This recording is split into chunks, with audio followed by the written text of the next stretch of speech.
নমস্কার, আমি অ্যাস্ট্রো আচার্যা সুস্মিতা শাস্ত্রী আবার আপনাদের সামনে হাজির হলাম। কালকে যে দোকান কিংবা অফিস রুমের যে বাস্তু ব্যাপার বলেছিলাম, ফার্স্ট এপিসোড ছিল, আজকে সেকেন্ড এপিসোড হবে।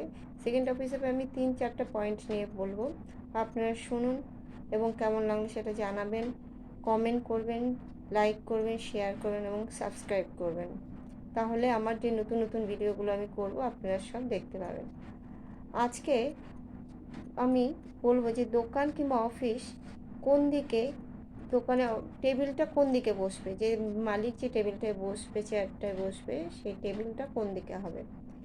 এমনকি মালিক যে বসবে কোন দিকে মুখ করে বসবে, উনি যে ক্যাশ বাক্সটা রাখবে সেটা কোথায় রাখবে এবং খুলবে কিভাবে, এই 4টা পয়েন্টের টপিকের উপর আমি আজকে বিস্তারিত আলোচনা করব। তার আগে বলে দিচ্ছি আমার ফোন নাম্বার 9123841700। এই নাম্বারে আপনারা আমায় ফোন করলে পাবেন। ফোন করার টাইম হচ্ছে দুপুর 1টা থেকে 3টে পর্যন্ত, এবং সেই সময় বলে দেওয়া হবে আমি কোন সময় দেখব।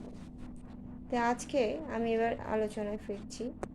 আলোচনা হচ্ছে যে দোকান বলুন বা অফিস বলুন, টেবিলটা কোন দিকে থাকবে। টেবিলটা থাকবে, সব থেকে ভালো দিক হচ্ছে সাউথ ওয়েস্ট।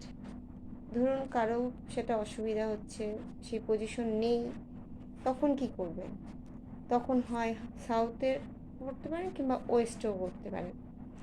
এটা হলো টেবিলটা, মালিক যে টেবিলটায় বসবে সেই টেবিলটার পজিশনটা হচ্ছে। এবার মালিক কোথায় বসবে? মালিক বসবে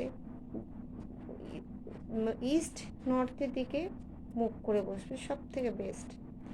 ইস্ট নর্থে যদি না হয় তাহলে ইস্টের দিকে মুখ করে বসতে পারে কিংবা নর্থের দিকে মুখ করে বসতে পারে। সেটা হচ্ছে second third option. First option হচ্ছে নর্থ ইস্ট, সব থেকে বেস্ট করুন।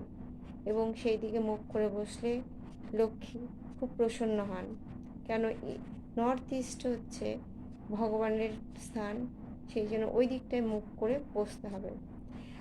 তারপরে এবার আপনি যে বসবেন, তারপরে আপনার যে ক্যাশ বাক্স রাখবেন সেটা কোথায় রাখবেন, সেটা সব থেকে ভালো হচ্ছে নর্থে রাখবেন। এবং ক্যাশ বাক্সটা যখন খুলবেন সেটা কিভাবে খুলবেন, কোন দিকে করে খুলবেন, সেটাও হচ্ছে নর্থে। কেননা নর্থে ওই দিকটা হচ্ছে বুধের, ওইদিকে যে গ্রহ অধিপতি আছে সে, তার মালিক হচ্ছেন বুধ, আর বুধ হচ্ছে ব্যবসার বুদ্ধির কারক গ্রহ। সুতরাং নর্থের দিকে বা ক্যাশ বাক্সটা যখন খুলবেন ওইদিকে খুলতে হবে, তবে তো আপনার ব্যবসার বলুন, অফিসের বলুন, আর্থিক উন্নতিটা খুব ভালোই হবে। আজ আমি এই 4টা পয়েন্ট নিয়ে আলোচনা করলাম সেকেন্ড এপিসোড, এবং থার্ড এপিসোডে আমি আরও বিস্তারিত অনেক যে অফিসের বাস্তু ব্যাপারে যে আলোচনা আছে সেগুলো নিয়ে আলোচনা করব। আজ এখানে রাখছি, আসছি, নমস্কার।